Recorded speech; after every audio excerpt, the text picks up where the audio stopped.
सबसे पहले तो happy Valentine day. Thank you so much.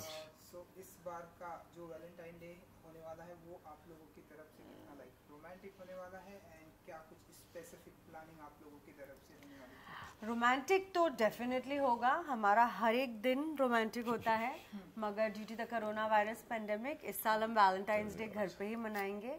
और पराग मेरे लिए कुक करने वाले हैं, so we are going to have a little candle light dinner at home, और फिर हम स्नगल अप करके कुछ मूवीज देखेंगे, टीवी देखेंगे। We'll spend a romantic evening together. तो पराग भी कुछ ऐसे सस्पेंस रखा हुआ है आपने कि यार सस्पेंस कुक करेंगे आप इनके लिए, या इनका फेवरेट फूड्स जो कुछ भी?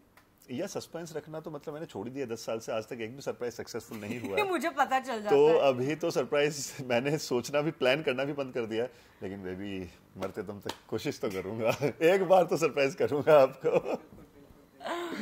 ऑफ कोर्स यार, कुछ जो भी इनको पसंद है वो मैं कोशिश करूंगा अच्छे से कुक करूं, और साथ में हम लोग बैठेंगे, बातें करेंगे, क्योंकि बहुत टाइम हो जाता है कि हम लोग साथ में बैठ के बात नहीं कर पाते हैं बिकॉज ऑफ आवर वर्क। तो उस दिन आराम से पूरा दिन बैठ के बातें करेंगे, मैं उनको निहारूंगा। वो तो आप अभी भी कर रहे हैं। You know today is promise day, so ऐसे कुछ प्रॉमिस डे। मैं पराग से ये प्रॉमिस करती हूँ, मैं उनको कम डांटूंगी। और मैं आपको ये प्रॉमिस करता हूँ कि आपको डांटने का मौका ही नहीं दूंगा।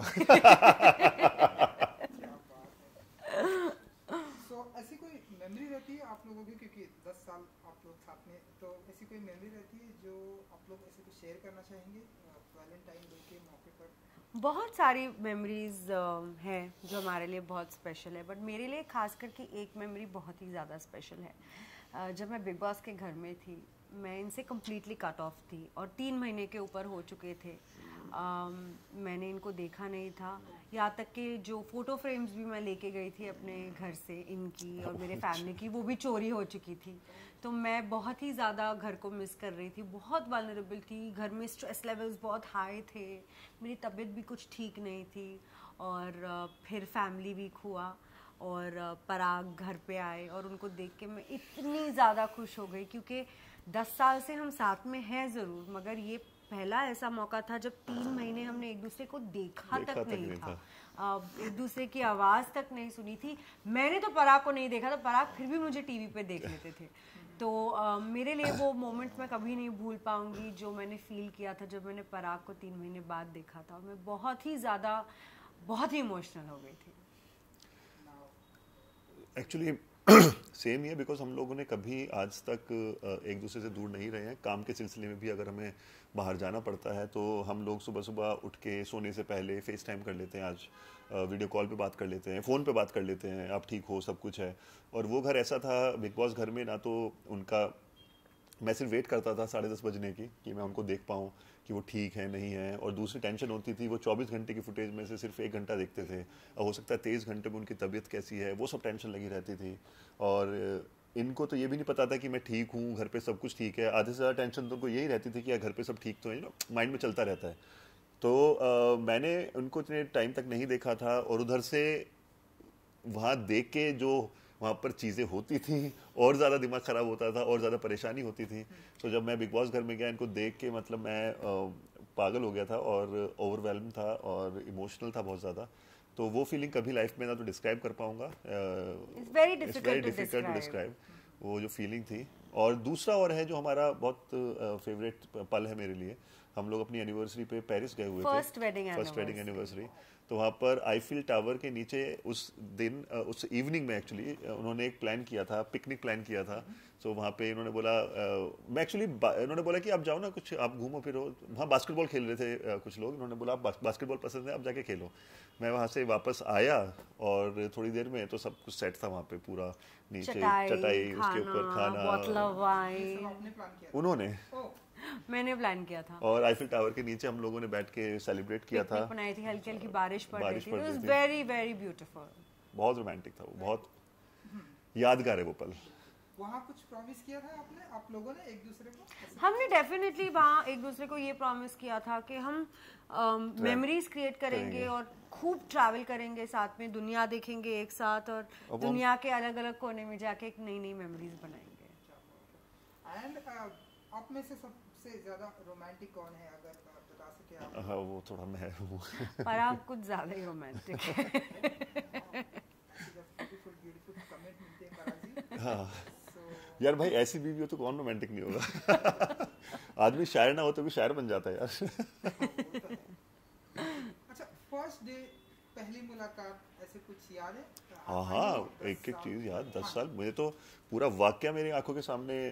मैं एक हमारी कॉमन फ्रेंड है, उन्होंने डिनर गेट टुगेदर रखा हुआ था, तो उनके घर पे ये ऑलरेडी पहले से थी। मैंने जब दरवाज़ा खोला, एंटर किया, एंटर करते सामने एक लड़की बैठी थी जिन्होंने वाइट टॉप पहना हुआ था और वाइट शॉर्ट्स पहने हुए थे और बिल्कुल परी लग रही थी। और मैं तो देखते ही हिल गया था, वायलिन बजने लगे थे।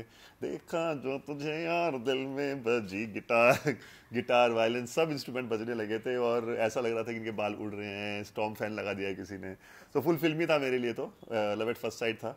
और बस मैं कोशिश करने लगा कि इनसे कैसे बात करूं यार, बिकॉज मैं तो एक छोटे से कस्बे का लड़का हूं यार, और इंग्लिश भी ओके ओके बोलनी आती थी। और ये बॉम्बे की लड़की, वो भी शिफाली जरी वाला, इतनी सोफिस्टिकेटेड, मुझे तो पहले से लगता था कि मेरी लीग से बाहर है यार। लेकिन वहाँ कोशिश की, देखा, ओवर हियर कर रहा था कन्वर्सेशन। मैंने कहा नहीं, यहाँ तो इंटेलिजेंट बातें हो रही, मेरे कुछ नहीं मतलब। तो एक जगह इन्होंने बात करनी शुरू की फिटनेस की, मैंने सुनाई दिया फिटनेस। ओ मैंने कहा ये तो अपना है। मैं कूद गया कन्वर्सेशन में कि दिल मजबूत करके कूद गया। वहाँ से हमारी थोड़ी आइस ब्रेक हुई, हमने बातें करना शुरू किया। नंबर फ्रेंड से ले लिया मैंने। हाँ वो तो हो जाता हाँ तो फिर इनको फिर ऐसे कर करके हमारा। पर मैंने इनको बहुत तरसाया था वैसे। मतलब उस टाइम आपको ऐसी फीलिंग आ गई थी कि ये आपको लड़कियों को हमेशा ना, लड़कियों को गॉड गिफ्ट होता है, हमको पता चल जाता है कि ये थोड़ा ट्राई मार रहा है और फिर हम नखरे करती हैं। वैसे अंदर से अट्रैक्ट तो डेफिनेटली मैं हो गई थी, मगर इतने इजीली थोड़ी मैं जाहिर करूँ। तो मैंने काफ़ी महीनों तक इनको लटका के रखा। फिर हमने डेटिंग शुरू की, फिर हम साथ में रहने लगे और फिर शादी।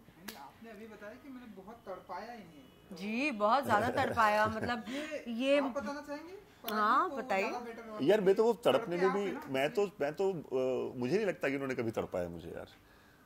ये तो वो मिलना चाहते थे मुझसे, मैं हाँ, कहती रहती थी कि मैं बिजी हूँ, मैं नहीं मिल सकती। और मैं फोन पे भी मतलब तो बेबी 4 कॉल करते थे, तब 5वां कॉल प्यार आसानी से मिल जाए फिर कदर नहीं होती ना उसकी। हाँ, तो मैंने तड़पाया थोड़ा इनको। ऑलराइट, तो क्योंकि आप लोगों ने बिग बॉस की बात की, तो आप तो लास्ट टाइम बिग बॉस का पार्ट भी थे, तो इस बार कुछ फॉलो कर रही हैं आप? जी मैं देख रही हूँ Bigg Boss, first time as an audience, और बहुत ही इंटरेस्टिंग मोड पे आ चुका है game. And I think finale की ओर जा रहे हैं हम, और मेरे फेवरेट है रूबीना और राहुल, और बहुत नेक टू नेक हैं दोनों के, फैंडम्स भी बहुत स्ट्रॉन्ग है, दोनों बहुत अच्छा गेम खेल रहे हैं। And I very excited to know who wins this season. आप कुछ फॉलो कर रहे हैं? मैं इनके थ्रू सुनता रहता हूँ, कभी कभी मौका मिलता है देख लेता हूँ। अच्छा है, बहुत इंटरेस्टिंग है। राखी के कुछ क्लिप्स आते रहते हैं, उनको देख के राखी बहुत एंटरटेनिंग है, उन्होंने बहुत एंटरटेन किया लोगों को। बट हाँ ऑफ कोर्स मुझे लगता है कि जो वहाँ स्ट्रॉन्गेस्ट कंटेंडर्स जो हैं, रूबीना, राहुल एंड मुझे एली भी लगता है। एली बहुत सुलझा हुआ, बहुत अच्छा गेम खेल रहा है। चलिए, सो हम अपने वैलेंटाइन डे पे अगेन आ जाते हैं कि आई नो मैंने ढेर सारे इंटरव्यू सुने, तो आप लोगों ने बताया कि एवरी डे आप लोगों के लिए वैलेंटाइन डे होता है। सो 14 अक्टूबर ऐसा कुछ स्पेसिफिक प्लानिंग आप लोगों के लिए है? एंड कोई ऐसा सरप्राइज, ऐसा कुछ जो आप लोग करने वाले हैं? नहीं, नॉट अ सरप्राइज, क्योंकि कोरोना वायरस का पेंडेमिक फैला हुआ है, तो हम घर पे ही रहेंगे। और सरप्राइज ये होगा कि I would like to know what Parag cooks for me, because उन्होंने मुझे प्रॉमिस किया है कि that he will cook for me and we'll have a candle light dinner at home. और फिर हम स्नगल वगल करके पिक्चर देखेंगे, कोई रोमांटिक सी। So a nice quiet fun evening at home is what we are planning. So audience को, जिन्हें आपके अपकमिंग प्रोजेक्ट का आप बहुत ही बेसब्री से इंतजार रहता है, कुछ कहना चाहेंगे ऑडियंस? ऑफ कोर्स ऑडियंस मुझे एक बहुत ही इंटरेस्टिंग अवतार में देखेंगे। मैंने शूटिंग ख़त्म कर दी है उस चीज़ की, मगर मैं इसके बारे में रिवील नहीं कर सकती बिकॉज कॉन्ट्रैक्ट से मैं अलाउ नहीं करते। बट आई एम श्योर बहुत जल्द इसका अनाउंसमेंट हो जाएगा। और about Parag we will tell. मैं तो ऑलरेडी अभी 2 शो चल रहे थे, नागिन और शक्ति, आप लोग देख रहे थे। नागिन अभी खत्म हो गया है, शक्ति चल रहा है। बाकी कुछ ऑफर्स हैं, मैंने अभी तक फाइनल नहीं किया है किसको लेना है।